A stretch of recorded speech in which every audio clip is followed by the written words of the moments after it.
अज्ञानतिमिरान्धस्य ज्ञानाञ्जनशलाकया चक्षुरुन्मिलितं येन तस्मै श्रीगुरवे नमः।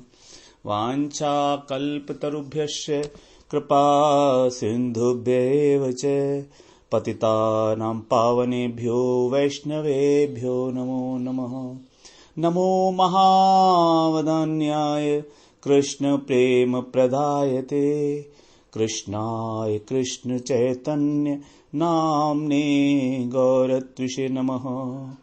हे कृष्ण करुणा सिंधो दीनबंधो जगत्पते गोपेश गोपिका कांत राधा कांत नमोस्तुते। तप्त कांचन गौरांगी राधे वृंदावनेश्वरी वृषभानुसुते देवी प्रणमामि हरिप्रिये। वृंदायै तुलसीदेव्यै प्रियायै केशवस्य च कृष्ण भक्ति प्रदे देवी सत्यवत्यै नमो नमः। श्री कृष्ण चैतन्य प्रभो नित्यानंद श्री अद्वैत गदाधर शिवासादि गौर भक्त वृंद। हरे कृष्णा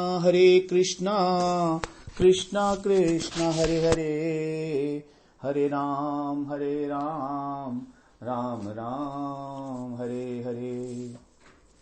हरे कृष्णा। सर्वप्रथम मैं अपने गुरुपाद पद ओम विष्णुपाद अष्टोत्तर शत श्री श्रीमद् भक्ति वेदांत माधव गोस्वामी महाराज के चरण कमलों में अनंत कोटि दंडवत प्रणाम ज्ञापन करता हूं। हम लोग श्रीमद् भगवद गीता का 10वां अध्याय और उसमें 34वां श्लोक हम श्रवण कर रहे थे, जिसमें भगवान ने बताया है मृत्यु सर्वहरश्यहम् उद्भवश्च भविष्यताम् कीर्तिर्श्रीवाक्श्च नारीणाम् स्मृतिर्मेधा धृति क्षमा। सबका हरण करने वाला मृत्यु और भविष्य में उत्पन्न वाला होने वाला वो भी मैं ही हूं। और नारियों में स्त्रियों में कीर्ति श्री वाणी स्मृति मेधा धृति और क्षमा ये सब भी मैं हूं। तो भगवान ने 7 जो गुण बताए हैं ये वास्तव में स्त्रियों में अधिक मात्रा में पाए जाते हैं, जैसे कि सीता जी हैं, रुक्मणी, उमा, द्रौपदी इत्यादि में, और ब्रज गोपियों में विशेषकर जो सौंदर्य है, यश है। अथवा जो ये स्त्रियों के नाम बताए हैं ये सभी आदर्श नारियां हैं। इनमें से 5 जो हैं वो दक्ष प्रजापति की कन्याएं हैं, एक भृगु पुत्री हैं और एक ब्रह्मा जी की पुत्री हैं। तो हम लोगों ने इस बार इस प्रकार से श्रवण किया इनको। इनमें से जो 7 हैं, 7 में से 3 गुण जो हैं वो बाहर प्रकट होते हैं, जैसे कीर्ति श्री और वाणी। कीर्ति इस जगत के अंदर प्रसिद्धि होती है तो बाहर प्रकट होती है। श्री का मतलब है सौंदर्य और ऐश्वर्य, ये भी बाहर के लोगों के लिए ही है। और वाणी भी दूसरों के लिए ही बोला जाता है। और 4 जो है वो अंतःकरण की विशेषताएं बताई हैं, स्मृति मेधा धृति और क्षमा। तो 3 जो है विशेषताएं बाहरी जगत से संबंधित हैं और 4 विशेषताएं अंतःकरण से संबंधित हैं।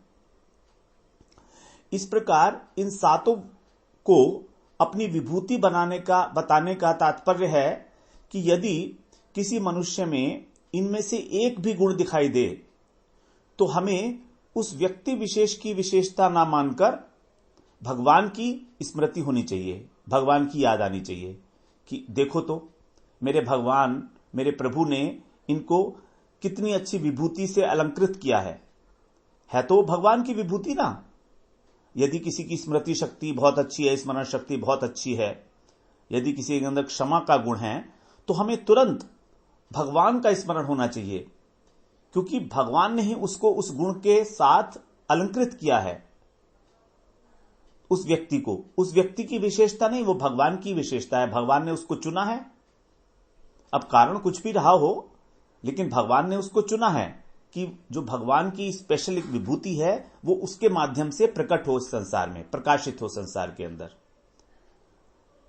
तो मेरे प्रभु का ऐश्वर्य, अगर मान लीजिए कोई बहुत ऐश्वर्यशाली है, किसी के पास वाणी का जो बहुत अच्छा उसका पकड़ है वाणी के ऊपर, तो ये सब गुण कितनी अच्छे प्रकार से प्रकाशित हो रहे हैं उस विशेष व्यक्ति में, लेकिन है तो ये सब भगवान के दिए हुए। तो व्यक्ति तो एक माध्यम है जिसके माध्यम से भगवान अभिव्यक्त कर रहे हैं अपनी विभूति को। और यदि कोई गुण इनमें से अपने में दिखाई दे, ये तो हो गई जब गुण किसी दूसरे में दिखाई दें, और यदि अपने में दिखाई दे तो क्या करें? तो हमें अभिमान नहीं करना चाहिए। अभिमान नहीं करना चाहिए कि देखो मेरी स्मरण शक्ति कितनी अच्छी है, देखो मेरी वाणी कितनी मधुर है, देखो मैं कितनी अच्छी तरह से सब्जेक्ट को पकड़ लेता हूं, विषय को बहुत जल्दी पकड़ लेता हूं, मेरी मेधावी हूं मैं इस प्रकार से, और मेरी कितनी प्रसिद्धि है इस जगत के अंदर, चारों तरफ मेरा यश फैल रहा है। वास्तव में वो यश मेरा नहीं है, वो यश भगवान का दिया हुआ है। यही तो भगवान यहां कह रहे हैं हमसे कि आप उसको अपना मान के अभिमान मत करना, क्योंकि अभिमान तो आसुरिक संपदा है, बिल्कुल उल्टा हो जाएगा, और ये तो दैविक संपदा है।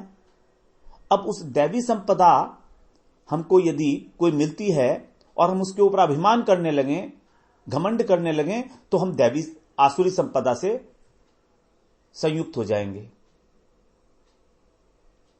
कितना विरोधाभास हो जाएगा। भगवान ने हमको किसी विशेष गुण को प्रकाशित करने के लिए चुना,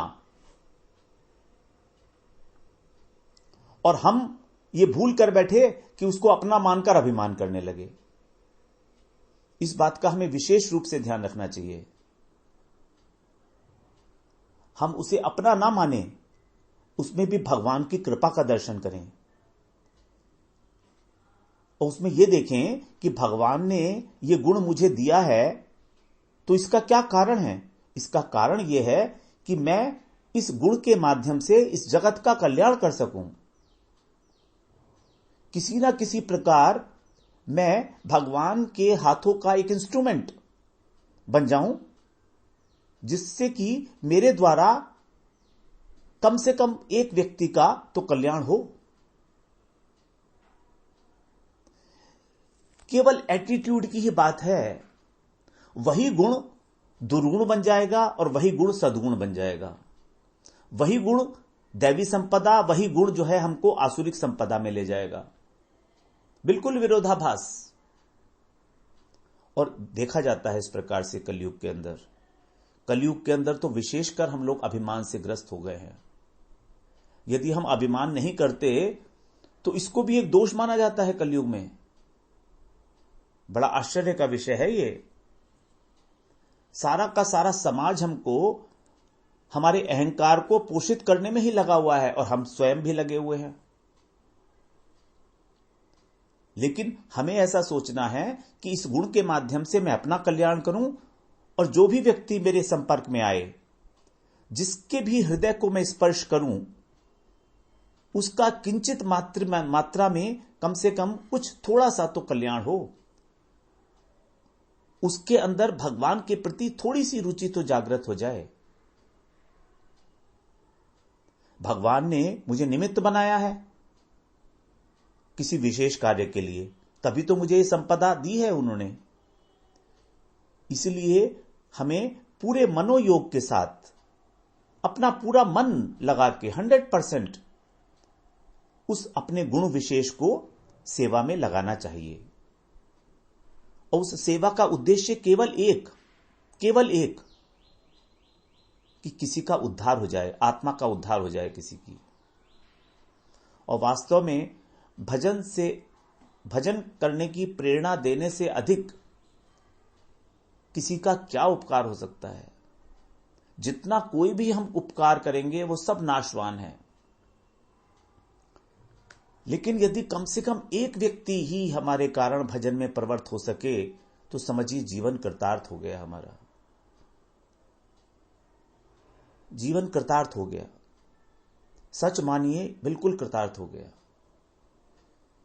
जब भगवान को यह पता लगता है कि यह व्यक्ति मेरे दिए गए गुण का मेरे यश को फैलाने में तथा और लोगों को मेरे पास लाने में प्रवृत्त हो रहा है, तो भगवान अधिकाधिक रूप से उस गुण से हमको अलंकृत करते हैं। वो विशेषता जो हमारे अंदर आई है भगवान से, वो और अधिक रूप से प्रकाशित होती है। लेकिन पिटफॉल्स बहुत हैं, खतरे बहुत हैं इस रास्ते में। तभी तो भक्ति मार्ग को कहा गया कंटक कोटि रुद्ध, श्री भक्ति मार्ग यह कंटक कोटि रुद्ध। क्योंकि यहां पर थोड़ी सी भी प्रतिष्ठा अगर हमें मिलती है, थोड़ा सा भी मान सम्मान मिलता है, थोड़ा सा भी हमको कीर्ति मिलती है, यश मिलता है, सौंदर्य मिलता है, विद्वत्ता मिलती है, हम उसका उपयोग अपने स्वार्थ के लिए करने लगते हैं। यह हमारा बड़ा दुर्भाग्य है हमारी सोच का। हमारी सोच कितनी निकृष्ट है, इस बात से पता लगता है कि एक विशेष गुण जिसके हम वास्तव में योग्य नहीं थे किसी भी प्रकार से, हरि गुरु वैष्णव की कृपा से वो गुण हमारे अंदर अगर प्रकाशित हो गया, तो हम उसको अपने ही स्वार्थ की पूर्ति में लगा दें, इससे बड़ी और विडंबना क्या हो सकती है।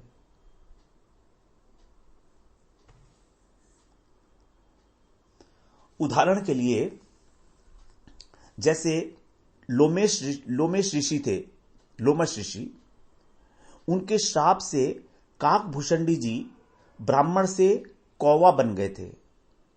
और कौवा सब पक्षियों में अत्यंत निकृष्ट माना जाता है, लेकिन फिर भी काकभूषणी जी को कोई किसी प्रकार का उद्वेग नहीं हुआ, ना किसी प्रकार का भय हुआ, ना प्रतिकार की भावना आई, बल्कि उन्होंने उसे उस ऋषि का, अपने गुरु थे, उनका दोष ना मानकर भगवान की प्रेरणा समझा। और काकभूषणी जी गरुड़ जी से कह रहे हैं रामचरितमानस में, सुनु खगेश नहीं कछु ऋषि दूषण, उर प्रेरक रघुवंश विभूषण। कितनी सुंदर बात बता रहे हैं। सुनु खगेश नहीं कछु ऋषि दूषण।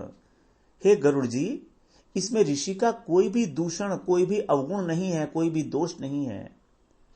क्यों? क्योंकि सबके हृदय में प्रेरणा देने वाले तो साक्षात भगवान बैठे हुए हैं ना।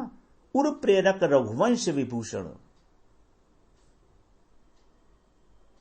इस प्रकार से क्षमा का गुण जो प्रकाशित हुआ काकभूषणी जी में। दूसरा उदाहरण से हम समझे, चित्रकेतु महाराज भगवान के परम भक्त थे। उन्हें पार्वती जी ने श्राप दिया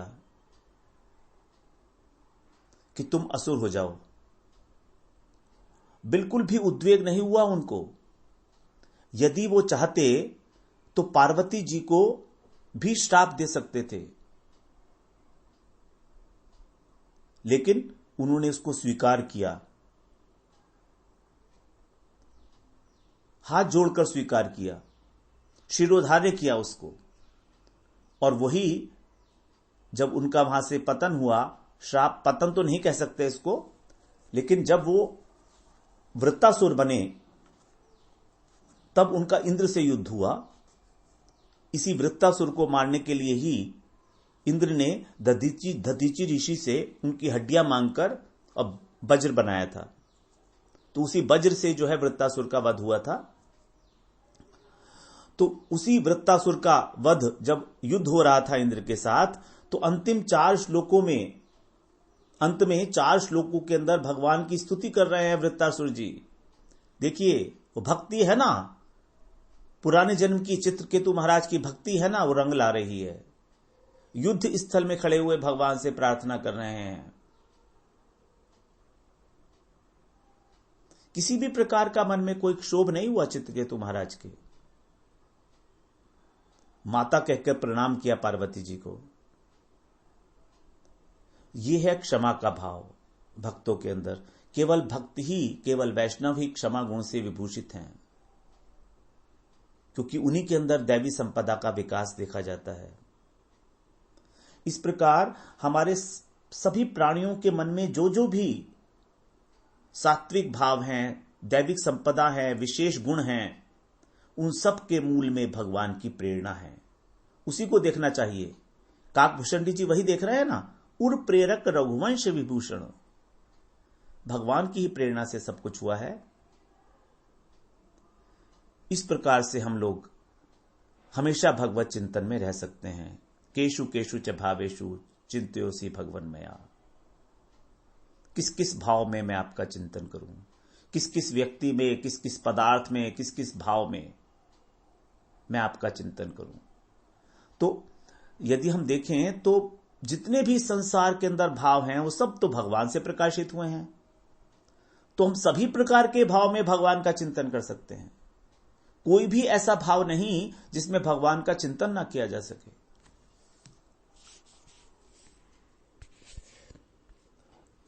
अब हम लोग 35वें श्लोक का श्रवण करते हैं। बृहत् साम तथा सामनाम गायत्री छंद सामहम मासानाम मार्गशीर्षोहम ऋतूनाम कुसुमाकरः। भगवान बता रहे हैं कि बृहत् साम तथा सामनाम, जो जिनको गाया जाता है ऐसी श्रुतियां, उसके अंदर मैं बृहत् साम हूं। और गायत्री छंद साम अहम, और सभी छंदों के अंदर गायत्री छंद हूं। मासा नाम मार्गशीर्षो अहम, जो 12 महीने हैं एक वर्ष में, उसके अंदर मैं मार्गशीर्ष का महीना हूं। और ऋतु नाम कुसुमाकरः, जो ऋतुएं हैं, 6 ऋतु होती हैं, उसके अंदर मैं बसंत ऋतु हूं। कुसुमाकरः, कुसुम का आकर, कुसुम माने पुष्प, आकर माने घर। तो जो पुष्पों का घर है, बसंत ऋतु में सबसे अधिक पुष्प खिलते हैं, इसलिए उसको कुसुमाकर कहा गया। बृहत् साम तथा सामनाम। भगवान ने 9वें अध्याय के 17वें श्लोक में साम वेद को अपनी विभूति बताया था। वेद्यम पवित्रम ओंकारम ऋक् साम यजुरेव च। इसके अतिरिक्त 22वें श्लोक में भी बताया था कि सभी वेदों में मैं सामवेद हूं, वेदानाम सामवेदो अस्मि। लेकिन यहां पर अब सामवेद को अपनी विभूति नहीं बता रहे हैं। वे कह रहे हैं सामवेद के अंदर एक गीति है, एक गीत है, विशेष गीत, उसका नाम है बृहत् साम।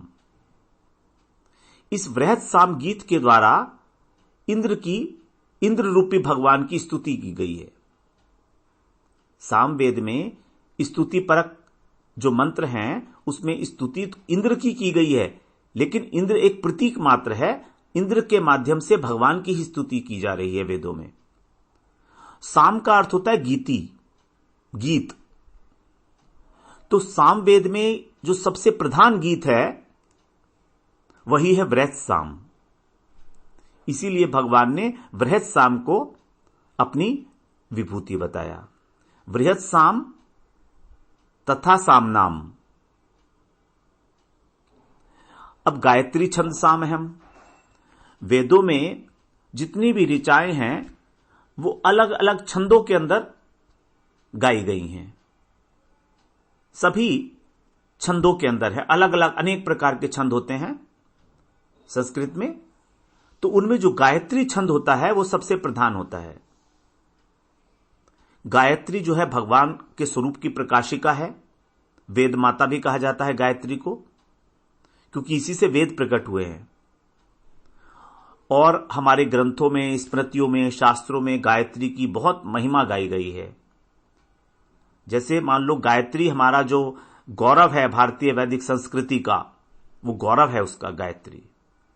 नारायण उपनिषद में कहा गया है गायत्री छंदसाम मातेति, अर्थात गायत्री सब वेदों की माता है, क्योंकि वेदों की उत्पत्ति हुई है गायत्री से। फिर आगे बता रहे हैं गायत्री के विषय में, सर्ववेद सारभूता गायत्र्यास्तु समार्चना ब्रह्मादयोपि संध्यायाम ताम ध्यायन्ति जपन्ति च। कह रहे हैं कि जो गायत्री की उपासना है वो समस्त वेदों की सारभूता है, और ब्रह्मा आदि देवता भी संध्या काल में 3 संध्याएं होती हैं दिन में, सुबह को, दोपहर को और शाम को। संध्या काल में गायत्री का ध्यान करते हैं और जप करते हैं। ब्रह्मा आदि देवता भी ब्रह्मादयो अपि संध्यायाम ताम ध्यायन्ति जपन्ति च। तो गायत्री की उपासना के बिना ब्राह्मण का तो अधः पतन ही हो जाता है। गायत्री की महिमा गाई गई है। आगे बताते हैं गायत्री के विषय में, नास्ति गंगा समम तीर्थम न देवः केशवात् परः गायत्र्यास्तु परम जप्यम न भूतम न भविष्यति। गंगा जी के समान कोई तीर्थ नहीं है और कृष्ण से बढ़कर कोई देवता नहीं है। न देवः केशवात् परः गायत्र्यास्तु परम जप्यम, और गायत्री से बढ़कर जपने योग्य मंत्र न हुआ है न होगा, न भूतो न भूतम न भविष्यति। अपार महिमा गायत्री की बताई गई है। अब आगे बता रहे हैं भगवान, 12 महीनों के अंदर मैं मार्गशीर्ष का महीना हूं। महाभारत काल में जो गणना होती थी वर्ष की, महीनों की, वो मार्गशीर्ष के महीने से होती थी। अभी तो चैत्र से होती है, लेकिन उस समय में मार्गशीर्ष के महीने से गणना की जाती थी। तो इसीलिए ये सब मासों में जितने भी महीने हैं सबसे पहला महीना माना जाता था तब। इसी महीने के अंदर नया अन्न उत्पन्न होता है जिससे यज्ञ इत्यादि किए जाते हैं, क्योंकि अन्न से ही हमारा जीवन चलता है और उस अन्न की उत्पत्ति इसी महीने में होती है। इसी का दूसरा नाम है अग्रहायण, जिसे अघन भी कहते हैं। इस समय ना तो अधिक ताप होता है और ना अधिक शीतकाल होता है। अग्रहायण का मतलब ही यही है ना, अग्र जो सब महीनों में अग्रणी है, अर्थात वर्ष का पहला महीना। वाल्मीकि रामायण में इस मास को, मार्गशीर्ष को सभी वर्ष का भूषण बताया गया है, अलंकार बताया गया है। इस महीने के आरंभ होने से ठीक पहले ही रासलीला का अनुष्ठान हुआ था, जिस समय प्रकृति अपने चरम श्रृंगार में होती है। गीता का उपदेश भगवान ने मार्गशीर्ष शुक्ल एकादशी के दिन दिया। हमारे नवंबर दिसंबर में ये महीना पड़ता है, तो उस समय ना अधिक ठंड होती है ना अधिक गर्मी। नवंबर का महीना जैसे है ना, चैत्र, बैशाख, ज्येष्ठ, आषाढ़, श्रावण, भाद्रपद, अश्विन, कार्तिक, मार्गशीर्ष, पौष, माघ और फागुन, ये 12 हैं हिंदी के महीने। इनमें से ही 2-2 महीने एक एक ऋतु के बनते हैं। जैसे चैत्र बैशाख ये बसंत ऋतु है, ज्येष्ठ और आषाढ़ ये ग्रीष्म हो गई, श्रावण भाद्रपद ये वर्षा ऋतु हो गई, अश्विन और कार्तिक शरद ऋतु, मार्गशीर्ष और पौष ये हेमंत ऋतु, माघ और फागुन शिशिर। तो आगे बता रहे हैं भगवान, ऋतुओं में मैं कौन हूं? कुसुमाकरः, बसंत ऋतु को अपनी विभूति बताया भगवान ने, मतलब चैत्र वैशाख का महीना। इस ऋतु के अंदर जड़ चेतन जितनी भी वस्तुएं हैं सभी के अंदर नव जीवन का संचार हो जाता है, नया जीवन मिल जाता है प्राणियों को। बसंत है ना, कितने ही पुष्प खिलते हैं इस ऋतु के अंदर। सभी ऋतुओं का राजा है ये। फागुन के बाद फिर चैत्र वैशाख आता है ना, वही। इसी के बाद फिर हमारा गर्मी शुरू हो जाती है, ज्येष्ठ आषाढ़। गर्मी शुरू होने के बाद फिर वर्षा आ जाती है, श्रावण भाद्रपद। वर्षा के बाद जो है फिर शरद ऋतु, जिस समय सरोवरों में सारा जल जो है वो शुद्ध हो जाता है, अश्विन और कार्तिक का महीना। मार्गशीर्ष और पौष ये हेमंत ऋतु हो गई। माघ और फागुन, ये शिशिर, सर्दी जिसमें पड़ती है, सबसे अधिक ठंड पड़ती है। तो जो बसंत ऋतु है वो सबसे अच्छी मानी गई है। उस समय